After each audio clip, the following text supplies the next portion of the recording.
This program is brought to you by Emory University. Good afternoon, and thank you very much, Mary, for a most kind, overly kind introduction. Brings back a lot of memories. Mary and I have known each other for more than 30 years when she was the director of a committee under the National Academy of Sciences, U.S. National Academy of Sciences, that sent the first groups of American students and scholars to China. I was one of them, and that instance in the Beijing hotel, I do recall, actually, in the coffee shop. And I remember what you said. You probably don't remember. You said, what? We sent these students to China, and here you are in the Beijing hotel. You're supposed to be out doing research in the field, in the countryside. You know, I said, well, this is the one day a week we come down here and get some real caffeine and have a cup of coffee. And we ran into each other. But those 2 years that I was an exchange student under the National Academy program were life-changing years, and Mary, therefore, has some responsibility for changing my life in a very positive direction. Anyway, it's a pleasure to be here in Atlanta and at Emory. I'm delighted to have my brother here this evening as well, and John Garver and some other familiar faces,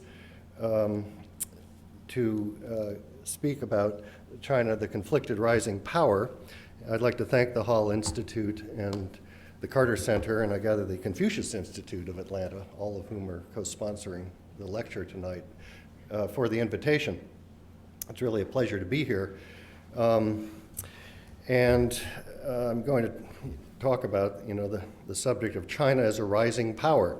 This is the big subject of our era, the grand kind of strategic question for those in the field of international relations anyway, but increasingly in international business, even in international culture.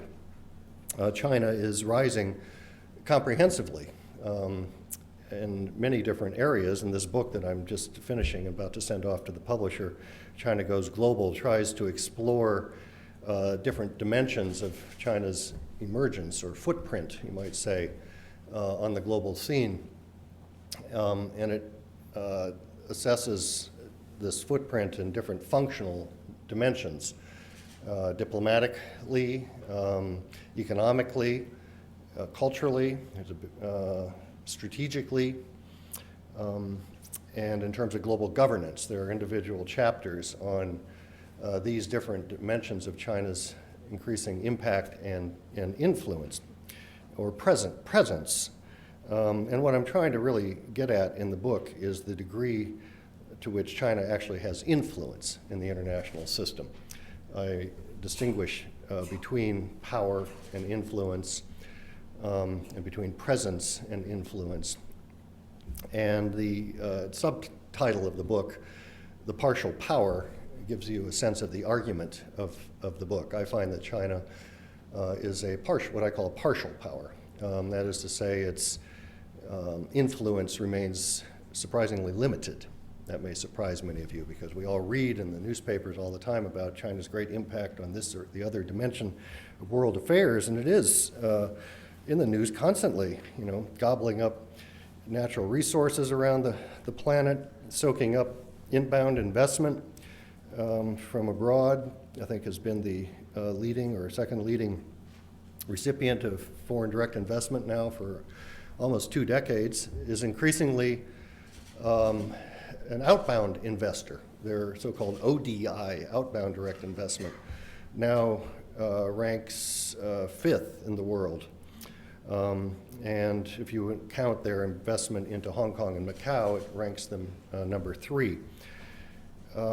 Culture, China's having increasing impact in various areas, literature, film, and other areas. Global governance, China is a country that seems to be, shall we say, the sought-after partner, of the United States and even the European Union. Both would like China to be a so-called responsible stakeholder. That is to say, to carry its weight and contribute to the public goods of global management in a whole variety of areas commensurate with its new status as a global power and actor. And the Chinese economy, of course, is still a kind of engine of international economic growth, which we all need in the last 2 or 3 years. So in all these areas, and militarily, I should say, strategically, we find the Chinese military making significant qualitative improvements in its, not just its weapons capacities, but its personnel and its so-called software, its logistics, its management, and so on. So in all these areas, China is indeed an increasingly important actor abroad. It's present in comprehensive ways and in ways that no other country except the United States is. You look at the European Union, look at Russia, you look at Japan, India, Brazil, other so-called rising powers, you don't find them present in all of these areas on a truly global basis, perhaps regionally within their respective regions, but not globally. So China is a player and has presence, but I argue in the book, which is not the topic of the lecture tonight, that it has yet to really, except in a couple of areas, exert significant influence on global affairs. Commodity markets prices, yes, it does. And I can give you a few other examples, but largely I find that China remains remarkably passive as an international actor. Now, one can argue, what's the standard? And I'm using as a standard the United States. If China's going to be a global power, that's the standard against which I think other rising powers, certainly China, can be measured.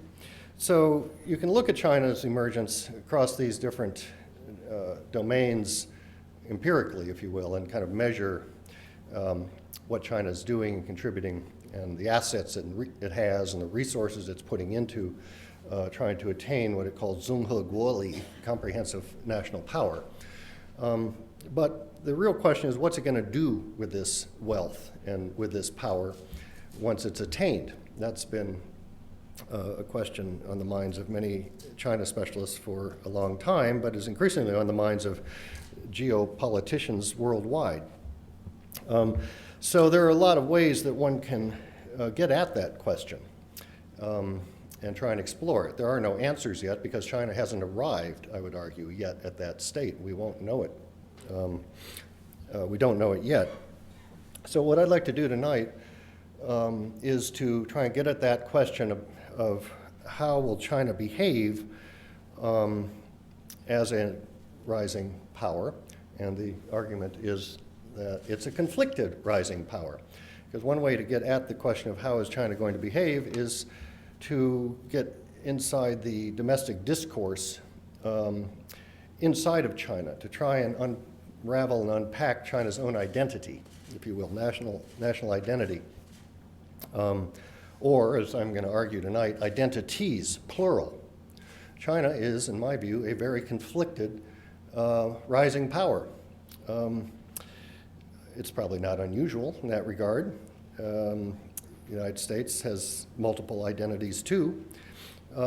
So I'm going to try and for you tonight unpack this domestic debate about China, or that is going on inside of China in recent years, largely within professional communities, not so much in the blogosphere or society or internet more broadly, although I'll have a few things to say about that community, but more in the kind of sub-elite realm.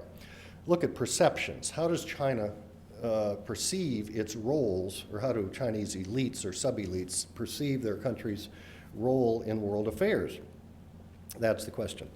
And I spent 2 years ago, I was in China for a year as a Fulbright scholar, and spent much of that year studying Chinese soft power on the one hand, and then studying this domestic discourse on the other. And I've been interested ever since Mary and I first met, and I was doing my dissertation research, PhD dissertation research on Chinese perceptions of the United States. Throughout my whole academic career, I've been interested in perceptions and images, because I think at the end of the day, that's what really matters, not the kind of hard resources that countries have. It's a question of how they're going to deploy those resources. And to get at the question of deploying resources, one has to get at questions of perception.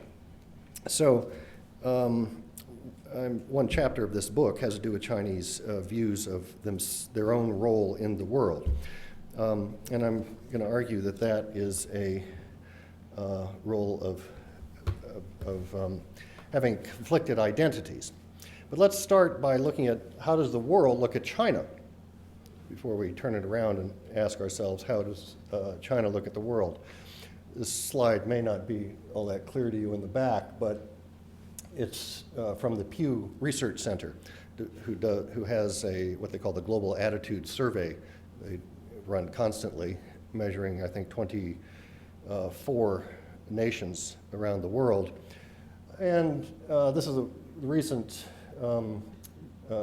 survey of 24 nations on the question of will China, replace the United States as the world's leading power? And the short answer is yes. Everybody and across the planet answers in the affirmative, even Americans. And certainly Chinese do. So there is this kind of general perception on a global basis that China will or has already, in some cases, eclipse the United States as the world's leading superpower. So there's the expectation out there in the world that this is a matter of time, not a question of whether it will happen. Also this is not from the Pew poll, this is from the BBC, who partners with another organization called GlobeScan, and they do tracking of 25 countries, some similar, some different, on these very crude questions of do you have a favorable feeling about this country or an unfavorable feeling? This is not exactly the most scientific research, but it gives you the sense of where China fits relative to other countries amongst the publics of these 25 countries. Answer: in the middle. Most countries have a kind of ambivalent view of China and its rise.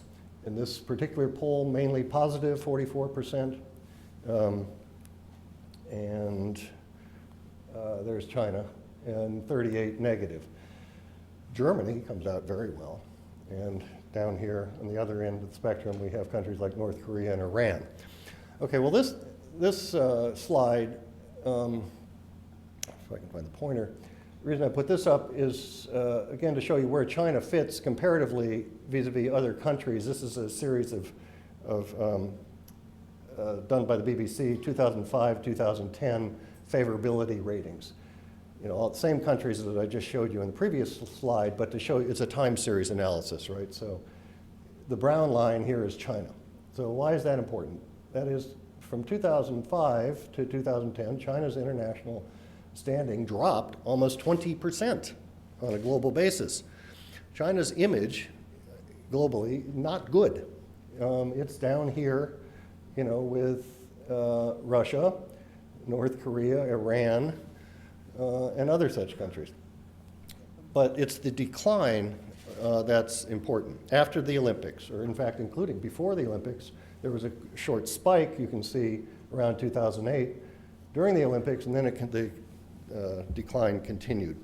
So the point here is that global publics have an ambivalent and generally eroding or declining impression of China, not positive.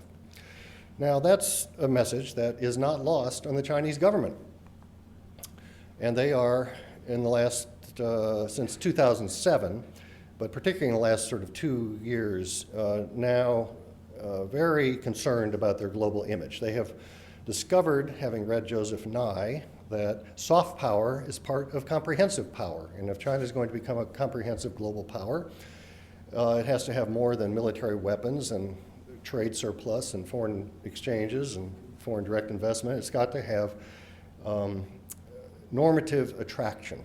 It's got to have values, it has to have ethics, it has to have cultural aspects that are appealing to others.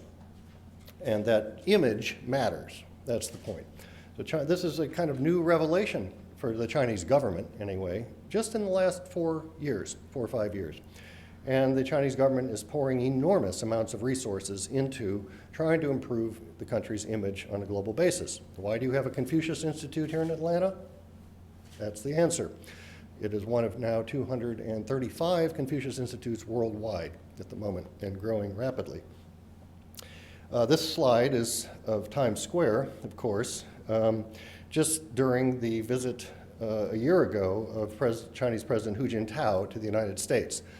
The State Council Information Office, the Guoxin Ban, took out 24/7 billboard advertising space in Times Square in the week leading up to President Hu's visit. It's just kind of indicative of trying to create some visual presence in Manhattan. More recently, just 2 weeks ago, CCTV, the Chinese Central Television station, opened new studios in downtown Washington, D.C. They are now broadcasting 24/7 on cable here in the United States and throughout the Americas. They opened 6 weeks ago a similar studio in Nairobi to broadcast into Africa. Chinese media is going global, and they're putting huge amounts of resources into it to try and improve the country's soft power. This is the other side of China's soft. China wonders why doesn't it have soft power? This is one indication. Nobel Peace Prize winner Liu Xiaobo's empty chair in Oslo. Why is it empty? Well, as you probably know, it's because Mr. Liu is serving an 11-year prison sentence in Liaoning province in solitary confinement for subversion of state power. So the point I would make is no matter how many resources you throw at CCTV or Xinhua News Agency or Confucius Institutes or any of these other what I call messengers, as long as the message isn't resonating, it doesn't matter how many resources the messenger has. This is the negative side of China's soft power. There are good and there's more negative, and there are other elements in between. Then there's this dimension, Chinese nationalism. This is a photo of a game between the Chinese army team, the Ba-Yi Dui, it's called, and Georgetown Hoyas last summer, in which a fight broke out. But if you look at the footage, the film footage, which you can on YouTube, you can see why the fight broke out and who started the fight. It was not, shall we say, a two-way fight. And this still image is indicative of that. But the reason I put it up is to show you the kind of discontent that I found living in China 2 years ago, and the rising Chinese nationalism. But it's an angry kind of Chinese nationalism. It's not a contented nationalism. After the Olympic Games, one would have hoped, that China would have been satisfied, having had its day in the sun, its place in the world. The Games went very well. China's image rose, we saw. China, could have moved into a new phase of its international identity. But no, I would argue that we see this identity of victim of a century of shame and humiliation, of victimhood, and angry Chinese nationalism increasing, not decreasing. So it's of concern. And it's of concern to the government. So the Chinese government, as I say, is fixated on the question of soft power. I have more to say about it in a minute, but this is an indication of articles in the Chinese media, in Chinese academic journals on the left, and newspapers on the right, of articles published on soft power. Part of this has to do mainly with the speech that President Hu Jintao gave in 2007 at the Party Congress, in which he used the term Ran Shi Li, soft power, and put, therefore, it very much on the national agenda. So in China, academics and the media actually respond to government incentives and start publishing on whatever subject they're told to publish on. So this is just an indication of the upsurge in interest in soft power. It also helps that in 2007 is the year Joseph Nye's book, Soft Power, was translated into Chinese and distributed widely. Joseph Nye is very popular in China. So there is, I'll come back to this in a minute, but there's great interest in the question of how to build China's soft power. Now, what I'd like to do next, though, is to talk a little bit about some of the issues that are debated in this domestic discourse about China's global roles. And then next I will show you or discuss a kind of categorization, a typology of different schools of thought. Okay, but first let me just very briefly mention some of these 6 or so different topics that have been popular in the domestic discourse in the last few years. First I should say, there are few countries, if any, in the world, certainly rising powers, that have studied the history of previous rising powers or falling powers or existing powers more carefully than have the Chinese. They have done this academically, they've done this at the highest levels. The political bureau of the Central Committee has bi-monthly study sessions in which all the leaders of the Politburo and senior ministers get together and discuss, or have to go to class essentially for 3 hours. And professors are brought in to give lectures to them on different topics. I've met some of these professors. It would probably be rather unnerving to have to come in and address the Politburo for 2 hours.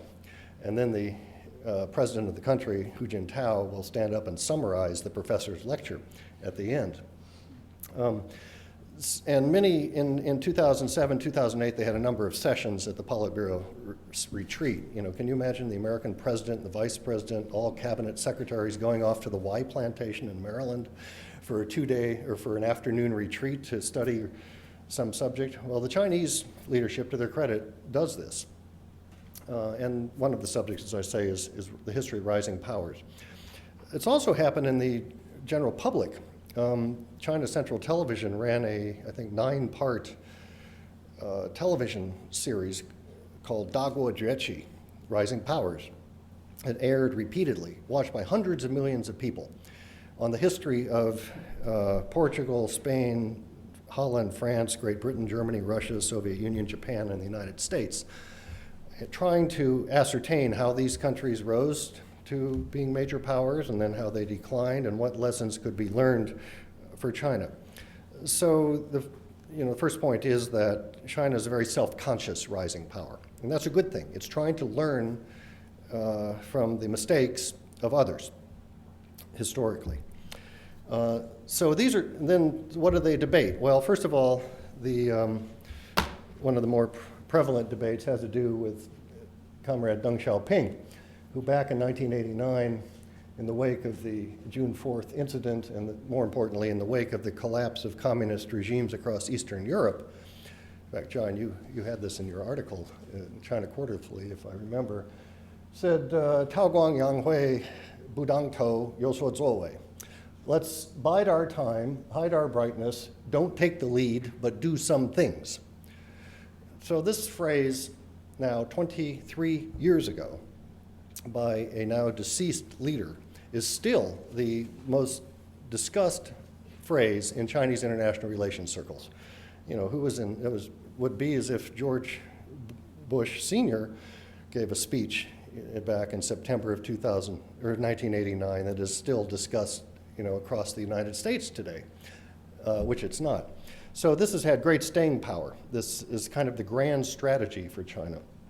Keep your head low, don't take the lead, but look for areas in which China can contribute to international affairs. So the debate has been over, first of all, whether China should still adopt the low-profile diplomacy or not. Many Chinese are arguing that was good then, but we shouldn't have to keep a low profile today. We are now a Changguo. We're now a strong power, and we need to act like a strong power.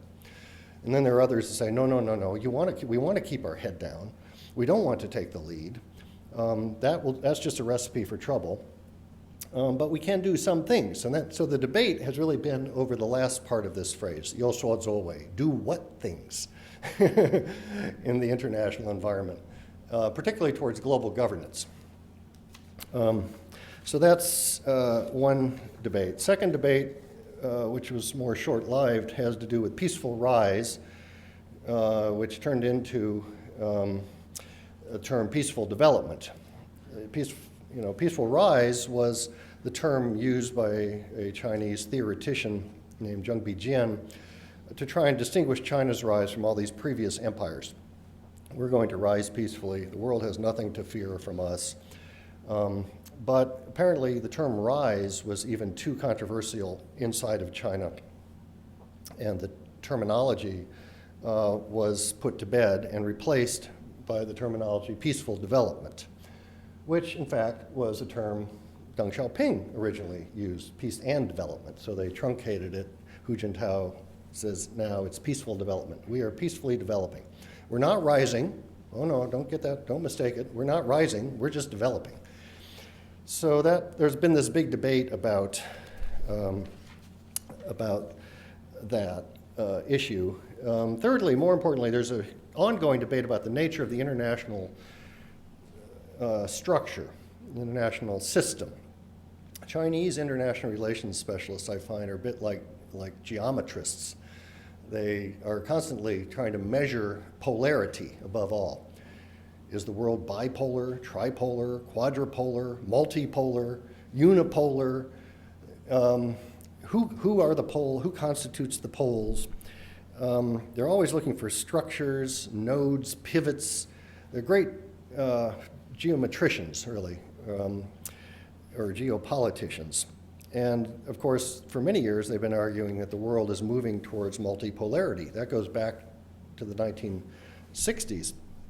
But only now, it does seem that the world is finally moving towards multipolarity. A sub-debate within this debate has to do with the United States and its position as the primary power, and more importantly, the decline of the United States. Chinese international relations experts for more than 20 years have been predicting the decline of the United States as a kind of law of international relations. It will happen, but they've been repeatedly wrong, and they've been proven incorrect by American resilience. This time, and there have been several cases of this, late 1970s, mid 80s, the 2001 to 2005 period, Chinese pronounced America's days as dark. And they've been doing it since 2008, again, in coincidence with the global financial crisis. Maybe they're right this time, but I'm, as an American, going to bet they're wrong. Again, and that America will show more resilience as it has in the past. But the Chinese debate this constantly, whether who's rising, who's falling, whether the United States is now just one of many powers, what are its weaknesses, and so forth. Another very animated debate has to do with this question of being a responsible power, being a Fuzerende Dagua. This is a term that Robert Zoellick, the now president of the World Bank, soon to retire from that position, interjected into the Chinese vocabulary and consciousness in 2005 in a speech in New York, in which he called on China to become a responsible international stakeholder, arguing that China had benefited from the international system for the previous 2 decades. Now it was time to contribute more to the international system, commensurate with China's resources and position in world affairs, and to contribute particularly in issues of global governance, so-called public goods, to work together with other countries, most notably the United States and the European Union, to contribute to alleviating various problems that afflict our planet, from climate change to terrorism, human security, so-called non-traditional security issues, and global economic governance, all of which has to be dealt with multilaterally, okay, in concert with other countries. So the Chinese have been debating all of this. First of all, what is global governance? This is a new term, only entered the Chinese vocabulary in 2009 in Italy when Dai Bingguo used it for the first time. He's a senior Chinese official. Multilateralism, that's a new concept too. They're very familiar with multipolarity, but not multilateralism. Multilateralism has to do with institutions globally managing issues together, institutionally. And there's a lot of suspicion about multilateral institutions. And there's a great deal of suspicion about being a responsible power. Many Chinese argue that this is a trap. The whole notion of global governance is something, first of all, that China should not, many argue, have to contribute to, because China is still a developing country. There's a lot of people living in poverty, doesn't have the luxury, financially and otherwise, of contributing to alleviating and addressing global problems. China's best contribution to global governance, many Chinese argue, is to look after itself, feed its people, house its people, clothe its people, educate its people. And indeed, that is a significant contribution to global governance. But buko, it's not enough, I would argue. And those who believe that China should do more for global governance would argue. So there's a great deal of skepticism about the whole notion of public goods, public international goods. There's a great deal of skepticism about becoming involved in multilateral organizations because they will constrain the maneuverability and the independence of member states. In China, above all, you notice how many alliances China has in the world? 0. China wants to avoid international entanglements. China wants to maintain its independence because it feels that if it gets involved with other countries take advantage, try and manipulate China for their own ends. So they're very ambivalent about multilateral institutions. They're members, but they're, as I show in my book, highly passive members. And then this question of responsible power, they debate a lot, but are very dubious about. Responsible to whom, some argue. Is this a standard that the Americans are manufacturing? In fact, I had one official, a senior official, tell me very revealingly, he said, first, you, quote, the United States tried to subvert our political system in the 1980s. Then you tried to contain us in the 1990s. Now you're trying to bleed us through international entanglements in the 2000s, unquote. So they have this perception that prior to 1989, the U.S. was trying to subvert their political system. They still think the United States is trying to subvert their political system.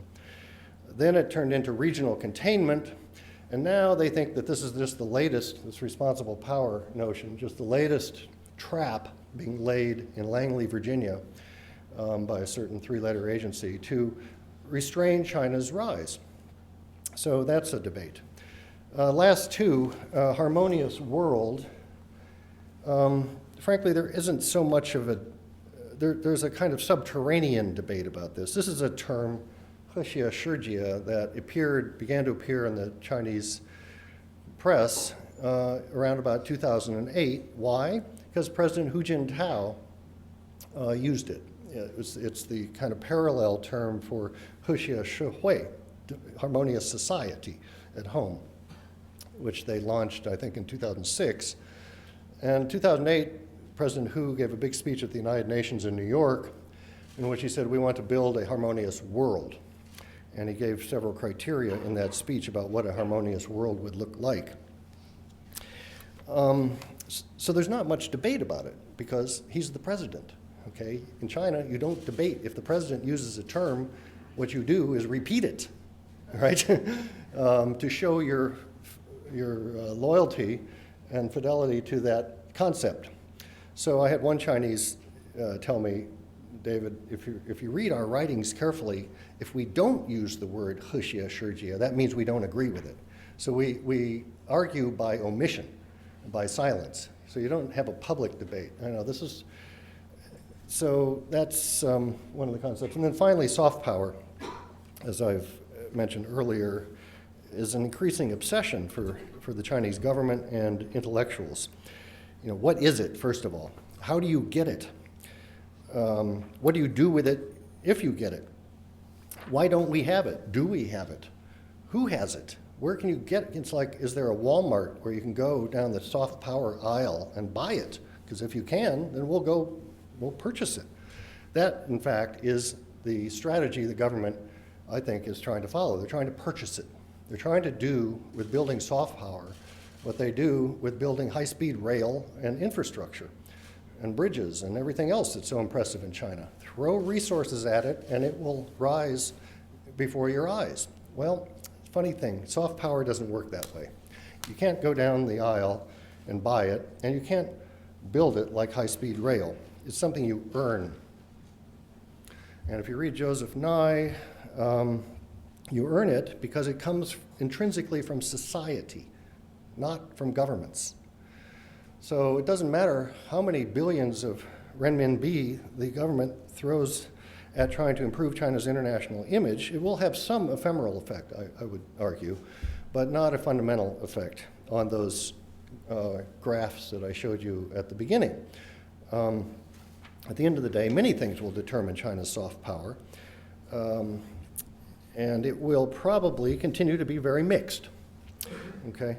But it's not something that the government can just go out and build, I would submit. All right, let me come on then to the last part of the talk. So if that's what the Chinese have sort of been debating domestically, how can we organize those debates into coherent schools of thought? This is somewhat of a kind of artificial exercise, but in reading a great deal of this discourse and talking to a number of the participants in this discourse in China over the course of a year, I came up with 7 schools of thought across the spectrum, which I label, as you can see, what I call nativists, realists, the major powers school, the Asia First school, the Global South school, selective multilateralists, and finally, globalists. So let me explain to you what each of these schools think and represent on this spectrum. And this is a spectrum of debate in China about China's global roles. Again, what does the spectrum represent? It's a debate about what we, China, should be doing out there in the world. So let me, and it's a spectrum from closed to open, okay? So let's start down on the closed end of the spectrum. And then I'll make a few concluding comments. What time should I wind up, Mary? Yeah, okay. Maybe I'll go on for another 10, 15 minutes at the most. A little complicated, these schools, but I'll try and give you a kind of compressed summary of their viewpoints. Down here on the left-hand end of the spectrum, we have what I call the nativists. This is a kind of a loose coalition of writers and pundits, really, who are very popular and populist, I should argue. Many of them don't even hold real jobs, but they are commentators, kind of social commentators in Chinese society, and some of them are very lucratively commentating. They are writing books with very catchy titles, many of which I call the China is dissatisfied literature. There are a lot of books, you know, you can go into Chinese bookstores called China is Unhappy. Why is China unhappy? What is China unhappy about? 我们都不高兴. Well, a lot of these writers are, I would locate down here in the nativist camp. They're highly xenophobic, anti-foreign, extremely anti-American, and anti-globalist. In fact, they're autarkic. They're autarkists, if that's a word. They would like to close China's doors. They don't think, many of them, and they're also, many are very Marxist still. And to the extent they work in institutions, they work in Marxist-Leninist research institutes under the Central Committee of the Communist Party. You go meet these people. It's not easy, but they're kind of self-contained world of theorists. But many of them don't believe that the open door policy was a good thing in the first place. It's just led to all kinds of terrible phenomena coming into Chinese society over the last 3 decades, corroding China's intrinsic socialist character, its traditional culture, its society, and in many different ways, economically, socially, intellectually. So they would like to close China's doors. They have great suspicion about the West, about the outside world. They are ultra-nationalists, as I say. They're very Marxist. Many of them are very angry nationalists. And they have some resonance in society. Their view, they're not just a small group of isolated pundits. I would argue that if you read the Chinese internet and the blogosphere, this is the kind of predominant discourse you find. This is not a minority viewpoint. This is a majority viewpoint. Some of these people would make Rush Limbaugh look liberal in this society. This is China's Tea Party, or even more so. Maybe I shouldn't get into comparison to the United States. Okay. But they are reflected in popular sentiment, I would argue. They're not just a small cohort of intellectuals, disgruntled intellectuals. The second group I call the realists. That's a term obviously borrowed from international relations theory. These people have something in common with the nativists. They are staunch nationalists, but they are more pragmatic and less xenophobic. They do believe in the open door, actually. They think that that has helped China. It's helped China grow, become strong. These are what I'd call China firsters. China first, China second, China third. They don't really care about other countries or global issues or public goods or working together with other countries to solve common problems. They just believe in Changguo and strengthening China. This is a mission that has been ongoing since the 1870s, not the 1970s, the 1870s, and the so-called self-strengthening movement of the late Qing dynasty. So for them, the end is to become wealthy and powerful, Fuqiang. But the question is, what do you do with that wealth and power? And here's where the debates come in. Many of them show a kind of distinct frustration because now that China is strong, they think that Deng Xiaoping's theory of biding time and low profile and modesty and all that it no longer applies. It's time for China to stand up for itself above all. Not take any criticism from abroad. They have very low threshold for criticism, these people. They want China to be a robust international actor, strong power in Asia. They want to use resources to accomplish national ends. They argue, for example, that they should leverage the holding of American debt to get the Americans to stop selling weapons to Taiwan. Some of them. We got to use the strength we have. We have an aircraft carrier, let's go use it. Save some kidnapped workers in Sudan. I read that. I read that last week, an article. So there is a sense of frustration. They feel constrained by this official policy of non-aggression, non-interference, low profile. These are people who would like to flex China's muscles a bit. And there's a strong sense of triumphalism in this group. Sorry, I had another slide, but about the so-called China model. They believe that there is such a thing as the China model. I don't, but. So this is a group of people who take a very narrow, self-interested definition of China's national interest. They too are very suspicious of the United States. They think the United States is out to contain them, hold them down, restrict them, keep them back. They reject policies of globalization, transnational challenges, and global governance. They're realists. They believe in the nation state, strengthening China, so as to resist. And like all realists, they believe that the international environment is anarchical, predatory, and dangerous. So how do you navigate in a predatory, anarchical, dangerous environment? It's through self-strength. You've got to go out there and be able to defend yourself in this predatory world. So they're very hard-headed about building up China's military in particular and defending China's national interest. The third group, the major powers school, are, as the name would suggest, a group of advocates of maintaining, they're pragmatists. They argue that China's interests in the international community are defined primarily by their relations with the major powers, and one major power amongst others, the United States, what they call the Zhongzhong Zhizhong, the key of the keys. The United States is the key of the keys. So we have to keep, they argue, relations with Washington stable, above all. Because everything we need, from investment, technology, Taiwan, regional security, runs through Washington.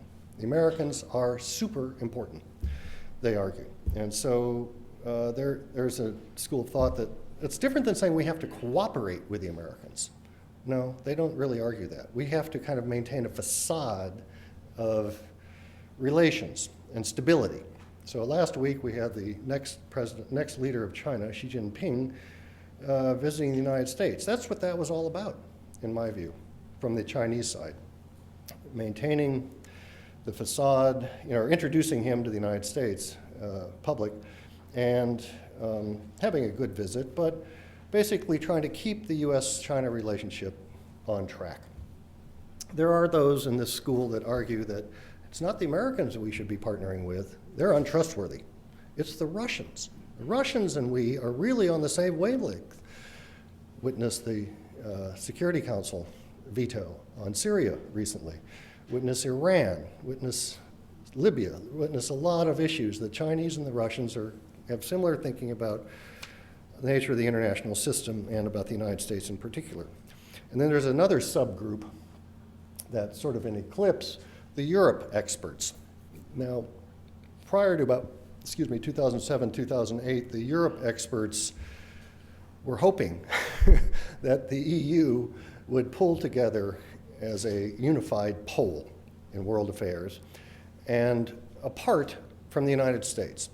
And they thought they saw some evidence of this during the Iraq War. They did, in fact, see some evidence of this. But Europe, certainly but after the Lisbon Treaty, has anything but pulled together. So the Europe experts within the major power school are in a state of despair. I can't blame them because their hopes for the EU have not materialized. But nonetheless, this group of people are kind of pragmatists. They say, we've got to get along with Moscow, we've got to get along with Brussels and the major powers in Europe, and we have to get along with the Americans. The Asia First School, as you might imagine, argues, no, it's not Washington, Moscow, and Brussels that matter to us, it's our neighborhood, right? It's our backyard. We've got to get along right here on our periphery and protect our interests on our periphery and expand our sphere of influence, if you will, some argue, on our periphery. This is a group of people that first rose to prominence in the wake of the Asian financial crisis, 1997-98. And then Chinese diplomacy, in fact, for 10 years, had a very good run regionally, up until and through 2008, with a couple minor hiccups. But essentially, there was a decade of very successful regional diplomacy by China until 2009-10. And then we've seen in the last 2 years the realists overtaking the Asia Firsters, flexing muscles, bullying neighbors, demanding various things of various neighbors, Southeast Asians, Japanese in particular, South Koreans as well, Indians. China's neighborhood policy, after 10 years of, I would argue, success, unraveled very quickly. And now they're in a position of having to put it back together. And just 2 weeks ago, they appointed Madame Fu Ying, Vice Minister of Foreign Affairs, as, guess what? Head of the Asia Pacific Division. Guess where Fu Ying was 10 years ago during the 10-year run of good relations? Head of the Asia Pacific Division. So she has now been given the portfolio to go back and try and put the pieces back together of what she had previously built. She's a very capable diplomat. And I suspect that we will see some improvement in China's relations with its neighbors.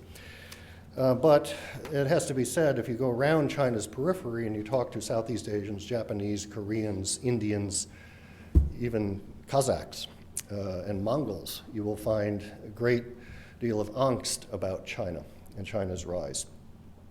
So China's got a lot of work to do in their own neighborhood. Next group, the Global South group. This is a perspective I had underappreciated until I was there 2 years ago. This is a group that actually goes all the way back to the 1950s and identifies China as a developing country, and therefore its global interests should be with other developing countries who are trying to create a more equitable international order that redistributes resources from north to south and empowers the South. So this has, roots in the Bandung era, in the Sino-African relations of the 60s, and more recently in the BRICS, or the BASIC group. But this is a group of diplomats and scholars who say, no, it's not Washington, it's not even Asia or ourselves. This is kind of an ideological affinity. We need to partner with Brazil and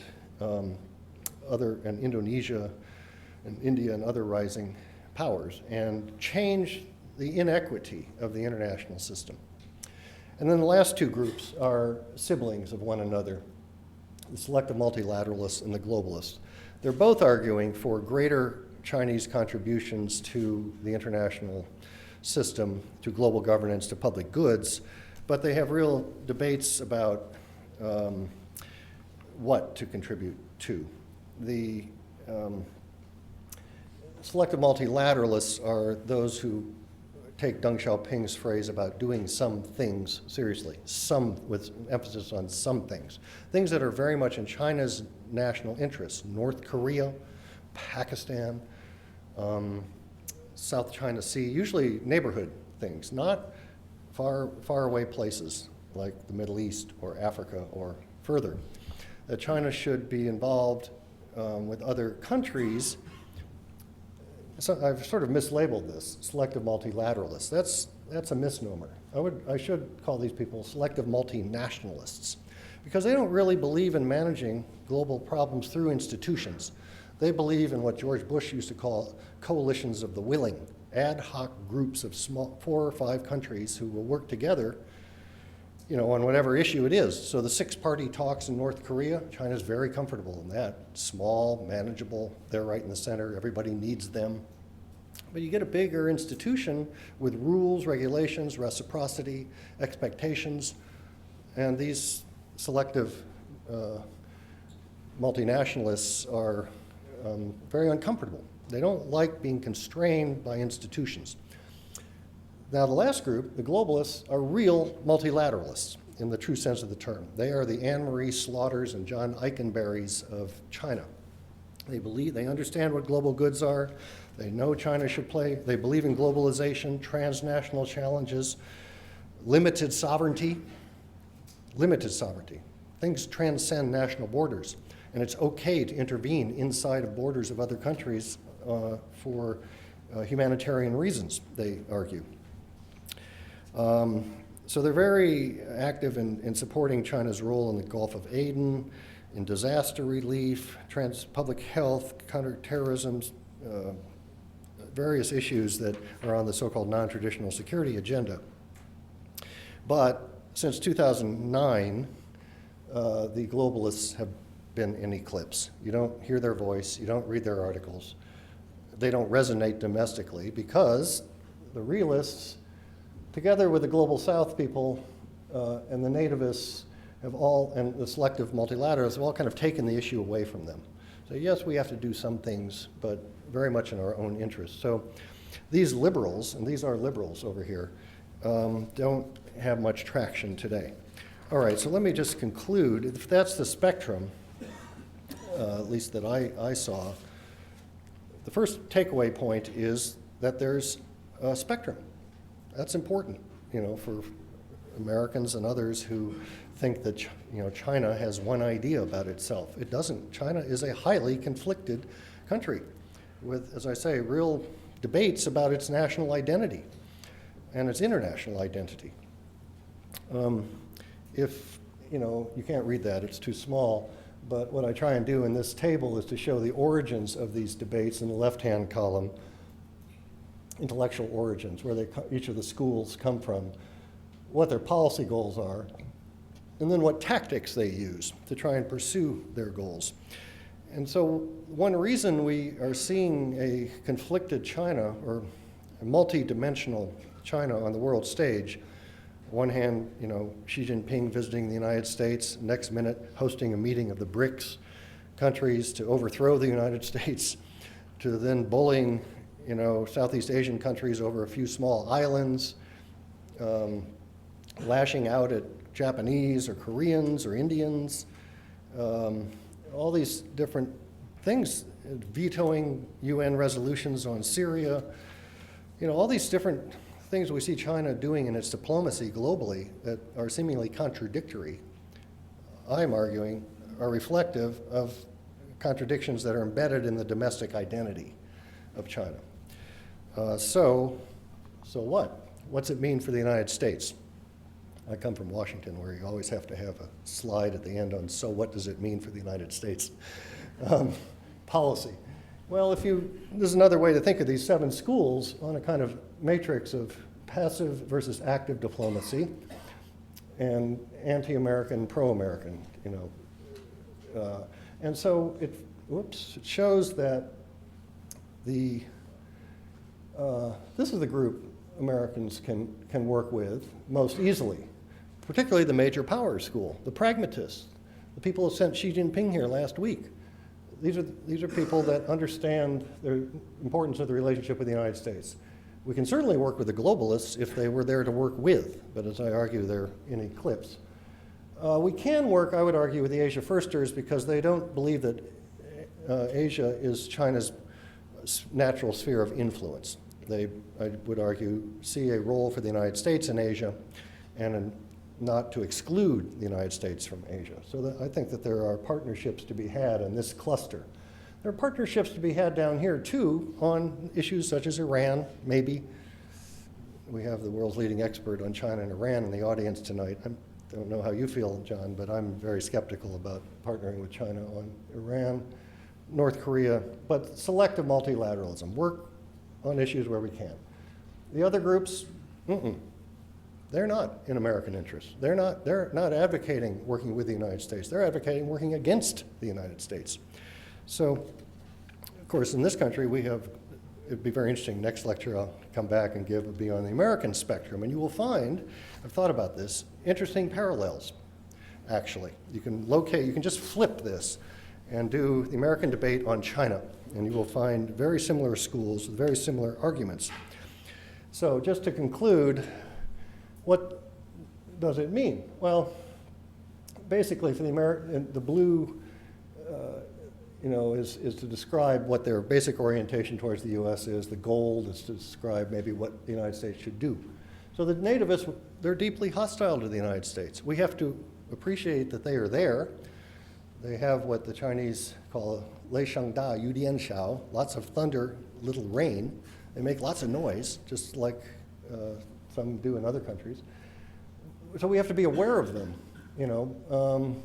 not ignore them, because they reflect nationalist sentiments, I think, very broad and very deep nationalist sentiments. The realists are where the center of gravity is on that spectrum. The center of gravity of those 7 schools is not in the center. It's down towards the left-hand end of the spectrum, anchored on the nativists and the realists, with a little bit of pragmatism from major powers and a little bit of global south. But I would argue the people that are driving Chinese foreign policy in the last 3 years and the kinds of behavior we've seen in the last 3 years are profoundly realist in orientation. So what's that mean for the United States? That means that they're trying to seek to challenge the U.S. and strengthen China. For the U.S., that means we have to so-called strategically hedge. Major powers school, they seek to work with the U.S. That means we need to engage with them. They want to send their vice president here, fine, we welcome him. We send ours there, hopefully he'll be welcome too. And he was. Asia Firsters, some of them seek to compete with and undermine the U.S. and Asia, but not all. But what it means for the U.S. is that we have to do exactly what the Obama administration's been doing, the pivot, to re-engage Asia, strengthen American place and priorities and partnerships and alliances in the region. Not anti-China, just for their own sake. Global South, we need to understand the game China's playing here, which is to undermine U.S. and Western dominance of international institutions. the post-war system, the Bretton Woods system. China's trying to change the rules of the game here. And so what the real sort of battleground will be, I think, in what I call the middle powers, where the United States, where China's diplomacy has been very successful and very focused. And the United States has got to be just as focused on these middle powers, on these BRIC countries. The United States should be holding meetings of those countries, plus Indonesia. Selective multilateralists, as I say, they seek to use multilateralism to constrain the United States. They don't really believe in multilateralism philosophically. They see it as a tactic, as a device in which to constrain American power. And so they're very skeptical of global governance, responsible stakeholderness, and I think the United States needs to publicize this, China's shortcomings in this dimension. And finally, the globalists, it would be great if they had a more resonant voice in China, but they don't. They're a discredited camp. So where does this leave us? This leaves us with a very dynamic, diverse, ongoing debate inside of China that's going to continue. It helps to explain why I think we see some schizophrenic behavior in China's diplomacy abroad. And it's going to continue, so we just need to continue to monitor it and be aware of it and not treat China as a kind of unitary actor, because it's anything but. So I'll stop there, and I'd be happy to take any questions you may have. Thank you.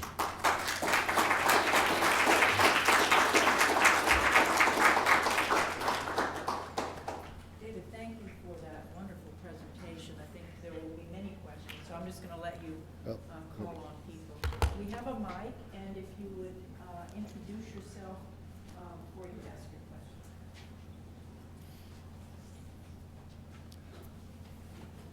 Thank you, Professor. I'm Yiming, and I'm from Ohio State University. I have a question about the Asian First strategy. Like you mentioned, is to strengthen alliances and diplomatic partnerships.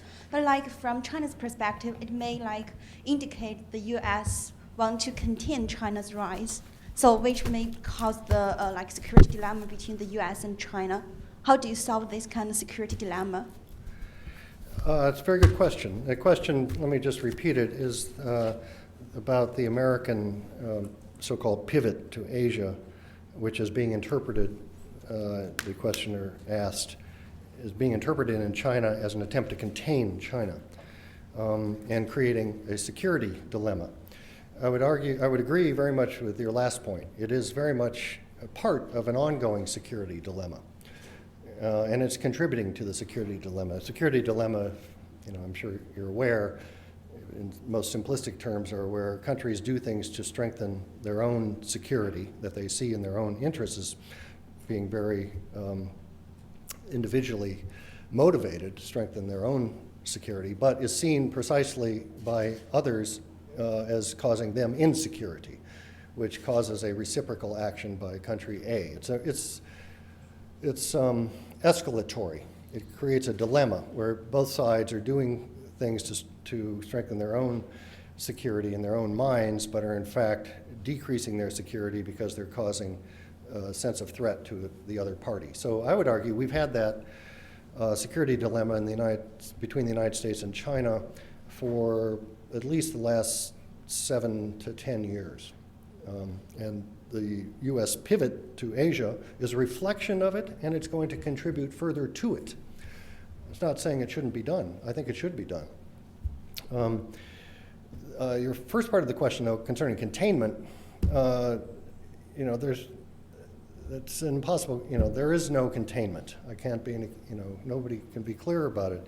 You have to think back to the Soviet Union and the Cold War to see what containment really looked like. China cannot be contained, and I wish the Chinese public would stop using that term, because China is integrated into the world. The Soviet Union was not integrated into the world. China is in all the dimensions that I spoke of at the beginning. So you can't contain a country that's already integrated. The horse is out of the barn. So this is not an attempt to contain China. It is, as I said in the last slide, an attempt to strategically hedge against China, or hedge against situations that could be dangerous to the United States and its allies. The last point I'll make is it's not the United States that has asserted itself into Asia recently. It is countries in Asia, both allies and non-allies, who have requested the United States to increase its presence, military and security presence in particular, in the region. The United States is being invited by various states, from India to the Philippines to Thailand to South Korea to Japan to Australia, Malaysia, Vietnam, to increase the American security presence and partnership with those countries. Singapore. Why? China. All these countries are anxious about China, to be very candid about it. So that they are asking for enhanced security partnerships and strengthened alliances with the United States. And I think that China needs to grasp that point. Take my own questions? Sure. Gentleman here, just behind you, Tori. Yeah, I teach in the medical school here, but I went to GW, majored in political science, took parliamentary procedure given by the parliamentarian of the U.S. Senate. Great. I just wanted to ask you, with this tremendous influx of students coming from China to universities here, and more of them coming, I'm wondering what you think the impact of that is going to be in reference to the relationship between the two countries. That's an excellent question. I was observing, just coming here this evening, how many Chinese students are on the Emory campus as they are on the George Washington campus and many others across the United States. There are 158,000 Chinese students at present enrolled in American universities. And indeed many more in boarding schools, secondary schools, and here vocational schools. And there were 1 million Chinese tourists that came to the United States last year. So this is a good trend. It's a very positive trend, the effect of which I don't have an answer for you. It's 30 years ago when Mary Bullock was running this committee at the National Academy of Sciences that there was very much the premise that the more Chinese that come to the U.S., the better long-term effects we are going to have on liberalizing Chinese society. I think that was an operative premise in building relations over the last 3 decades. Yet, if you listen to my lecture tonight and you look at the 7 schools of thought, has Chinese society liberalized? No, hasn't.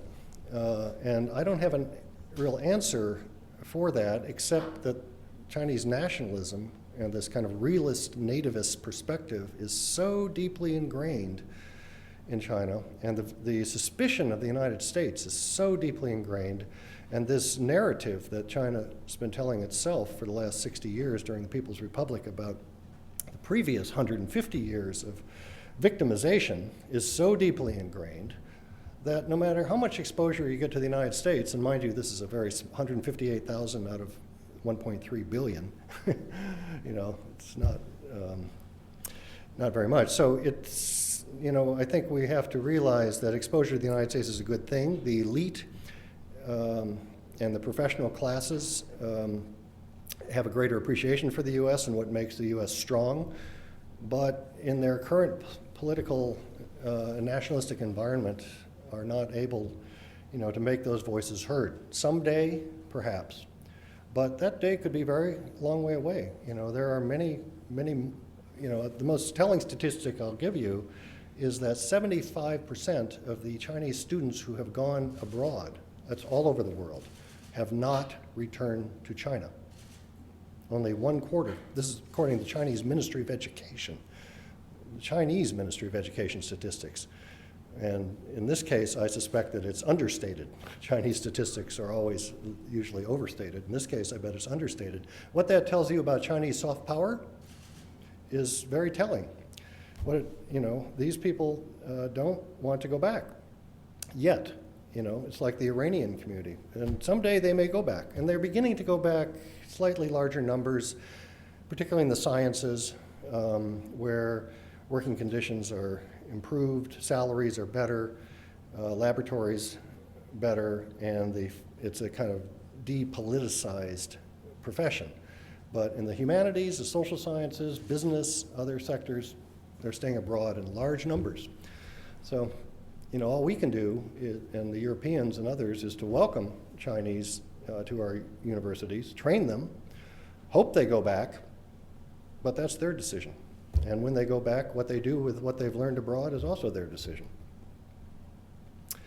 Young man here, we were very patient, but you need a microphone. Eric Hintz, Emory University. You spoke a bit about the rise of nationalism, and from what we know about the next generation of Chinese leaders, including Xi Jinping,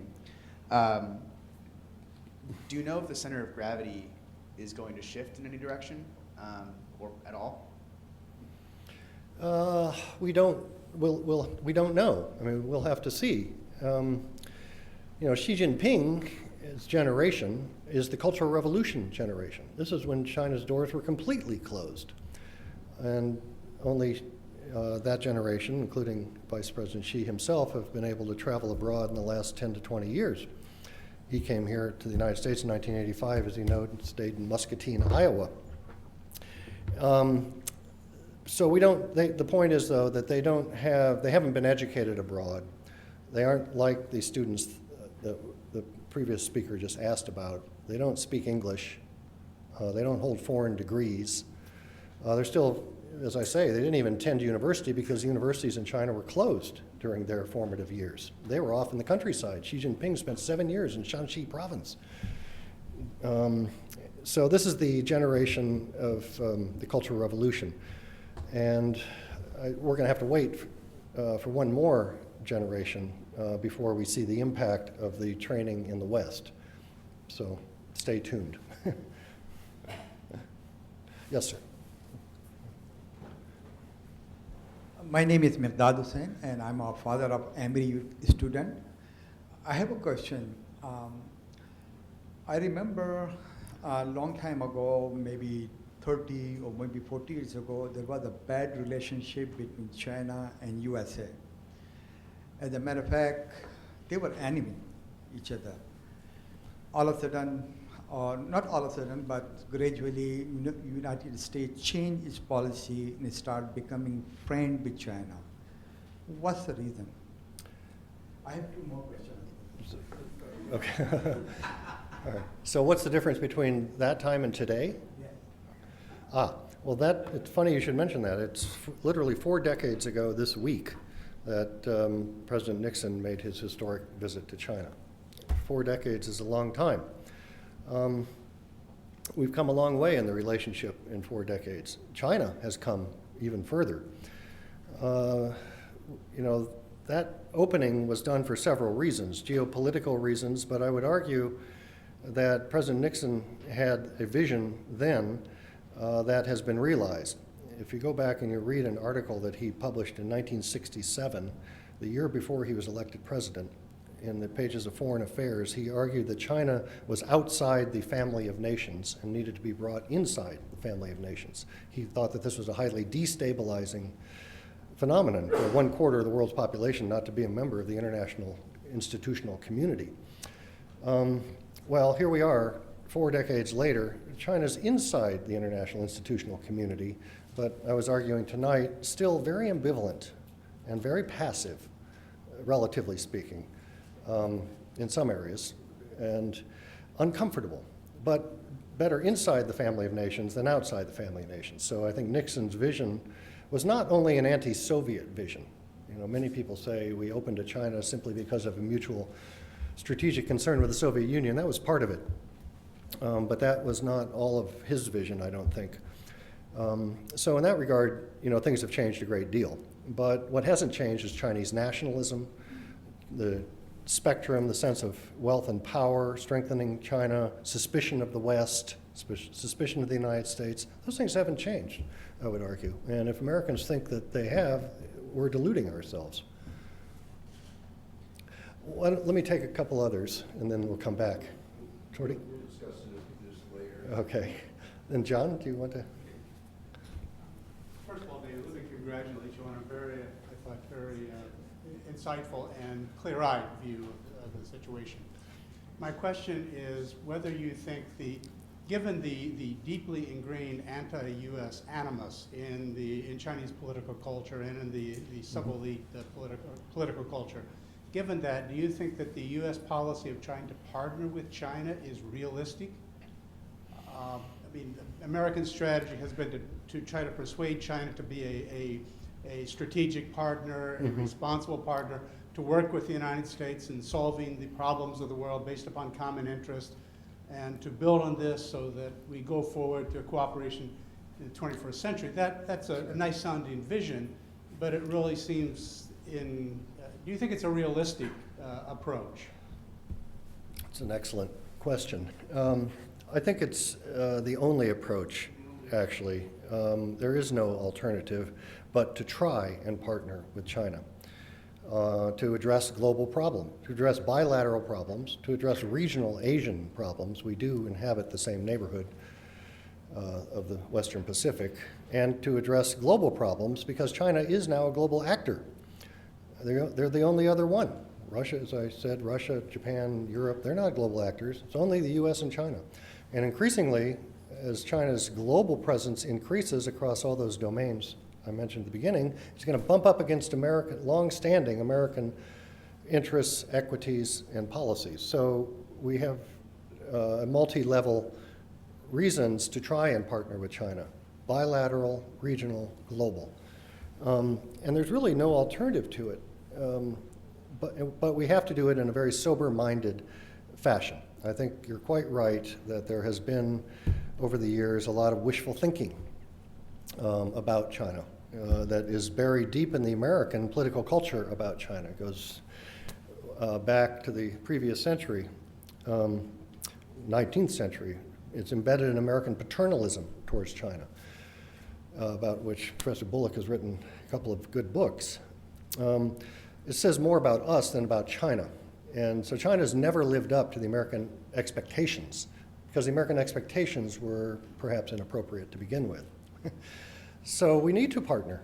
It's the only option. The world needs us to partner. Asia needs us to partner. Our own peoples need us to partner, and the world increasingly, and the planet physically does because of climate change. But we've got to do it with very sober expectations about what we're going to get on the other side from the Chinese, and the kind of domestic conflicts that the Chinese have over partnering with the United States. So China needs to kind of put its own house in order and figure out what its own identity is, which is, I would argue, going to take a long time. The more modern and globalized China becomes, the more conflicted and confused it becomes, and therefore the more difficult it is for the United States to partner. The United States has a pretty good set of, we debate a lot of things in this country, but we have a pretty clear national identity. Not so in China. There was one, if not, we can come back and I can give, we were supposed to end at 6? I have one final question. Okay. George, you want to ask one? You need a microphone, though. Shambaugh, Emory. My question, Brother David, is when we become tied up with military presence in India, military presence in countries surrounding China, is this not a very, very hard thing for China to accept, being as they are in a very xenophobic framework at this point in time? And does it in fact, might it in fact delay our goals to become a viable partner with China? It's an excellent question. It goes back to the first question, and I would answer it the same way. It exacerbates the security dilemma. It doesn't mean it shouldn't be done. The question is how it's done. And if for the United States to identify China publicly as the reason for doing it would be wrong. It's not the only reason for doing it. But if we orient our regional policy in favor of the peripheral countries and anchor it there on its own merits, that's a much more appropriate way to go about it. And again, it's these countries that have invited the United States to strengthen its position. But I would also take the opportunity to say a couple other things. What if China was doing that on our side of the Pacific? What if China was building military alliances with Mexico and Canada and Cuba and patrolling up and down the west coast of the United States within our 200-mile economic zone on a daily basis, collecting intelligence as we do against them? That, I would submit to you, is provocative. There's ways to hedge. And I'm in favor, or have been for some time, of decreasing these kinds of provocative actions on the intelligence collection front. And I'm pleased to see that more noteworthy people like Zbigniew Brzezinski in his new book have actually come out calling for that very thing, to stop or reduce significantly our daily patrols up and down the Chinese coastline. Secondly, Taiwan arms sales. Okay, this is something that has been a thorn in the relationship for 40 years. That's a thorn that can be removed, I think, usefully. It's outlived its purpose. I've said this publicly before, I'll say it again. There is no such thing as a military balance across the Taiwan Strait anymore, if that was ever the case in the first place. And there are other reasons. This whole dynamic across the Taiwan Strait has changed fundamentally, politically, commercially, ethnically, socially, culturally. So we need to kind of get with it and not be an impediment to cross-strait amelioration of tensions across the Taiwan Strait. So I think there are some things the U.S. could be doing that we're not doing that would reduce the security dilemma. Those are two examples. But I do feel that the United States, what we're doing with these countries that have asked us to deepen our footprint in Asia is also appropriate. It's a question of how we do it. So it's a very good question. Mary, you get the last one. I know you've been looking at soft power, China's soft power, and you mentioned the Confucius Institutes. Atlanta has 3 Confucius Institutes, maybe the only city with 3 Confucius Institutes. What are your views on, particularly, the relationship with American academic institutions? Do you see dangers, political dangers? And where do you think this whole Confucius Institute explosion is going? Fascinating question. I've been studying these Confucius Institutes as carefully as I can as part of my research on Chinese soft power. We at George Washington are lagging behind Atlanta substantially in this regard. You have 3. We're about to get our first. But I've been looking at them worldwide, and I've interviewed academics from Europe, Latin America, Africa, the United States, and Asia who have been running Confucius Institutes now for several years. Every one of them, without an exception, has said that the Chinese government is very hands-off of these partnerships and is allowing them to, first of all, run themselves. They're not interventionists. The Chinese embassy is not calling up every Thursday to say, please put on this program or don't put on that program. So that's the first most important point. In some ways, the Chinese government is not trying to politicize the use of Confucius Institutes for political ends. That's really good news.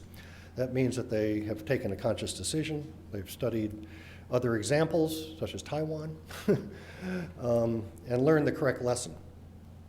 Secondly, they're being limited entirely to culture, language, cooking, history, civilization, film. History is politicized in China. But so far, my impression and the evidence I've collected is that the Chinese government's been very benign towards these Confucius Institutes. Their influence has been very benign, and it's a very positive thing. And it's meeting the demand in various countries for learning the Chinese language and learning about China. Now, your question, though, goes a little bit more deeply.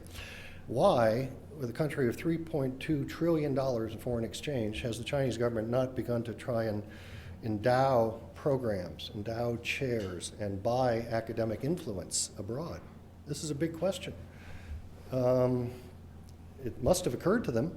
They certainly have the ability to do so. I'm waiting for the Deng Xiaoping chair at Emory University, you know.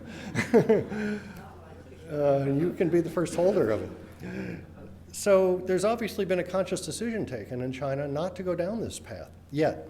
I predict it will come. I'm just mystified as to why it hasn't come yet. And when it does come, China hopefully will have studied very carefully the Korean, Taiwanese, and Israeli experiences, where all three cases tried to leverage funding for American academic studies with political agendas, and it didn't work. So if China tries to do that, it's not going to work either. So I think the Confucius Institute model is in fact exactly the right model for when China does go down the road of really endowing and investing in American and other. There's one case in England I'm aware of, but so far they haven't gone down this path.